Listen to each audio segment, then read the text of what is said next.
Assalamualaikum warahmatullahi wabarakatuh. Nama saya Eni Mujayana, mahasiswi Magister Manajemen Pendidikan Islam UIN Maulana Malik Ibrahim, Malang.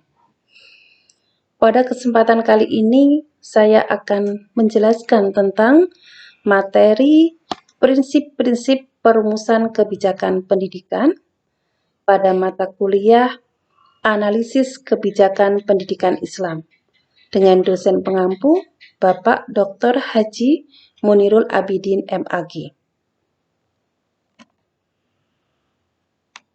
Pada pembahasan kali ini, ada 5 pokok yang akan kita bahas. Yang pertama adalah hakikat perumusan kebijakan pendidikan. Yang ketiga, aktor dalam perumusan kebijakan pendidikan. Yang keempat, merumuskan masalah dan pertanyaan kebijakan pendidikan. Yang kelima, agenda setting kebijakan pendidikan. Yang pertama, yaitu tentang hakikat perumusan kebijakan pendidikan. Perumusan kebijakan pendidikan menjadi bagian terpenting dalam perumusan analisis kebijakan yang dilakukan secara terus-menerus. Perumusan kebijakan pendidikan haruslah bersifat bijaksana, dalam arti tidak menimbulkan problematika pendidikan yang baru, yang lebih besar dan lebih rumit dibandingkan problem pendidikan yang hendak diatasi atau dipecahkan. Ini menurut Asmat Hanish. Perumusan kebijakan pendidikan tidak selamanya akan berakhir dengan dikeluarkannya sebagai sebuah produk peraturan perundang-undangan. Umumnya, sebuah proposal kebijakan biasanya ditujukan untuk membawa perubahan mendasar terhadap kebijakan yang ada saat ini. Menurut Tarno, ada beberapa faktor yang mempengaruhi perumusan kebijakan pendidikan. Antara lain, yang pertama, faktor politik, yang kedua, ekonomi, yang ketiga, administrasi, yang keempat, teknologi, kelima, sosial, keenam, budaya, ketujuh, agama, kedelapan, pertahanan, dan keamanan. Sedangkan perumusan kebijakan pendidikan, menurut William, model perumusan kebijakan pendidikan ada 3, yaitu model deskriptif, model normatif, dan model verbal diekspresikan.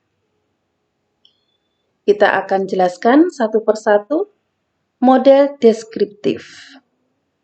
Tujuan model ini adalah menjelaskan atau memprediksikan sebab-sebab dan konsekuensi-konsekuensi dari pilihan-pilihan kebijakan pendidikan. Yang kedua, model normatif. Bertujuan bukan hanya untuk menjelaskan dan atau memprediksi, tetapi juga memberikan dalil dan rekomendasi untuk mengoptimalkan pencapaian berupa nilai. Yang ketiga, model verbal diekspresikan. Analisis berstandar pada penilaian nalar untuk membuat prediksi dan menawarkan rekomendasi. Ada lagi model perumusan kebijakan pendidikan menurut Dai, dikutip oleh Nugroho, ada 9. Yang pertama, model kelembagaan. Tugas pembuat kebijakan pendidikan adalah pemerintah. Yang kedua, model proses. Kebijakan itu aktivitas politik, sehingga mempunyai proses. Yang ketiga, model teori kelompok. Interaksi dalam kelompok akan menghasilkan keseimbangan sebagai hal yang terbaik. Yang keempat, model teori elit. Kebijakan pendidikan bagian dari perspektif elit politik dan penguasa. Yang kelima, model teori rasionalisme. Proses perumusan kebijakan pendidikan haruslah didasarkan pada rasionalitas. Yang keenam, model inkrementalis. Kebijakan publik merupakan variasi ataupun kelanjutan dari kebijakan pendidikan di masa lalu. Sedangkan yang ketujuh adalah model pengamatan terpadu. Telaah menyeluruh aspek stakeholder dan manfaatnya. Yang kedelapan, model demokratis. Model demokratis ini melibatkan banyak pihak. Yang sembilan, model strategis. Model strategis menunjukkan alternatif dan pilihan kebijakan merupakan strategi untuk mencapai tujuan. Sedangkan aktor dalam perumusan kebijakan pendidikan itu ada 7.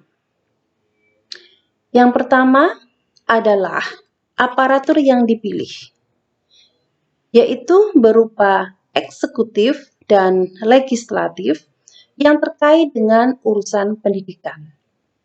Yang kedua, aparatur yang ditunjuk.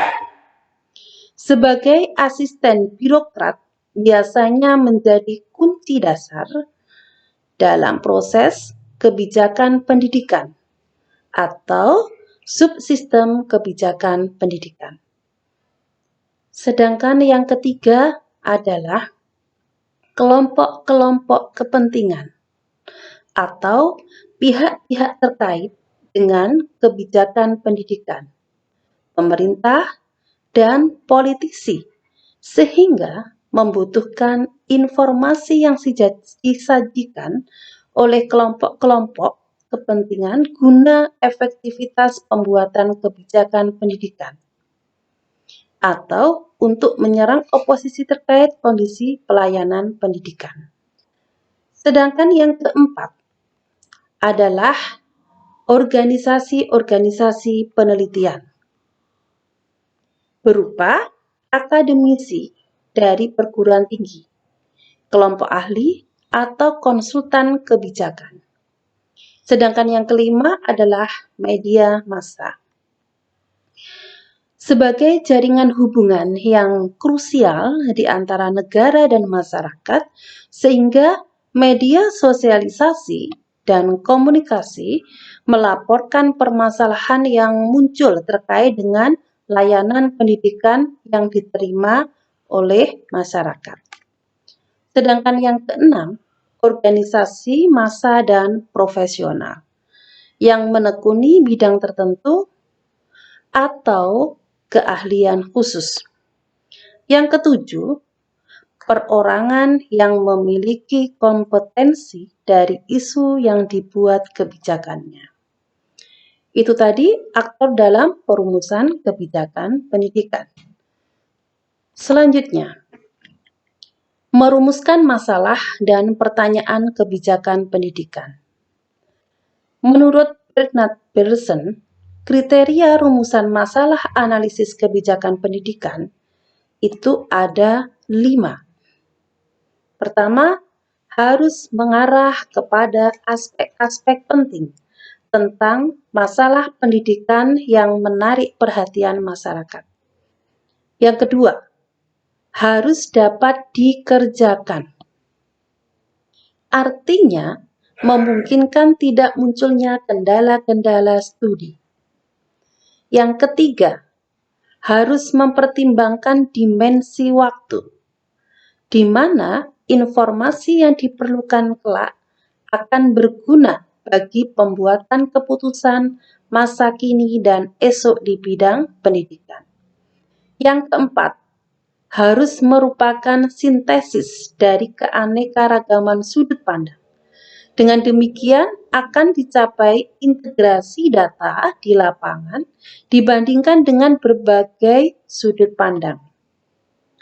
Sedangkan yang kelima, kriterianya adalah harus menampilkan keresponsifan kebijakan pendidikan dengan penekanan isu pada perkara yang akan membantu tindakan pembuat kebijakan untuk memecahkan masalah pendidikan yang krusial dan sensitif serta perhatian banyak pihak. Sedangkan menurut Cochrane dan Mellon, pertanyaan kebijakan pendidikan itu ada 5. Yang pertama, apa rencana untuk menyelesaikan masalah? Kemudian yang kedua, pilihan apa yang tersedia untuk mencapai tujuan tersebut? Sedangkan yang ketiga, apa yang menjadi tujuan dan prioritas? Keempat, apa saja keuntungan dan kerugian dari setiap pilihan kebijakan itu? Sedangkan yang kelima, eksternalitas apa, baik positif maupun negatif, yang terkait dengan setiap alternatif kebijakan. Tadi merumuskan masalah dan pertanyaan kebijakan pendidikan. Sekarang yang terakhir, tentang penyusunan agenda setting kebijakan pendidikan. Agenda setting adalah suatu tahap diputuskannya masalah yang menjadi perhatian pemerintah untuk dibuat menjadi suatu kebijakan. Di dalam masalah kebijakan dan agenda setting ini, nantinya akan dapat diketahui ke arah mana kebijakan pendidikan itu dibuat oleh pemerintah. Apakah berpihak pada rakyat atau sebaliknya. Dalam agenda setting, muncul kompetisi di kalangan aktor pengambil kebijakan. Mereka melontarkan berbagai isu yang akan dijadikan agenda pemerintah. Hal ini dilakukan untuk menarik perhatian pemerintah terhadap kompetisi yang ada. Isu dari aktor dan kelompok masyarakat terkait akan menjadi agenda diskusi kebijakan. Demikian presentasi dari saya tentang prinsip perumusan kebijakan pendidikan. Terima kasih. Wassalamualaikum warahmatullahi wabarakatuh.